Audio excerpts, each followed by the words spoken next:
కోనసీమ జిల్లా కె గంగవరం మండలం దంగేరు గ్రామ శివారు కూలిమిల్లిప్పాడు గ్రామంలో అగ్ని ప్రమాదంలో గడ్డి ట్రాక్టర్ దగ్ధమైంది.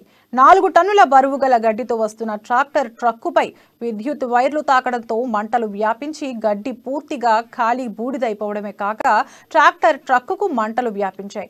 విషయం తెలుసుకున్న గ్రామ సర్పంచ్ కొప్పిశెట్టి వెంకటరమణ, ఎంపీటీసీ కొప్పిశెట్టి లక్ష్మణ్ సంఘటన స్థలానికి చేరుకుని ఫైర్ సిబ్బందికి సమాచారం ఇచ్చారు. ఘటనా స్థలానికి చేరుకున్న ఫైర్ సిబ్బంది మంటలను అదుపు చేశారు.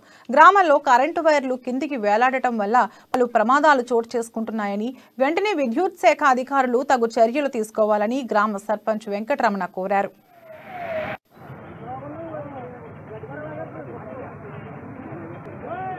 కరెంటు వైర్లు కింద కొట్టడం వల్ల అది ట్రక్ తగిలి ట్రక్ అంటిపోయింది. ఇలాగా ఫైర్ ఇంజిన్ వచ్చి దాన్ని ఆర్పడం జరిగింది. అయితే ఆ వైర్లు అలా ఉండటం వల్ల ఇప్పుడు ఇదే కాదు, లోపొద్దైన ప్రమాదం. ఎలక్ట్రిసిటీ డిపార్ట్మెంట్ దాని మీద తీసుకుని లైట్ స్తంభాలు వేయాలని కోరుకుంటున్నాం. ఈ తాడు అంటిపోవడానికి ఆర్థిక సహాయం చేయాలని ఓ సర్పంచ్ మిమ్మల్ని కరెంటు వైర్లు కింద కొట్టడం వల్ల అది ట్రక్ తగిలి ట్రక్ అంటిపోయింది. ఇలాగా ఫైర్ ఇంజిన్ వచ్చి దాన్ని ఆర్పడం జరిగింది.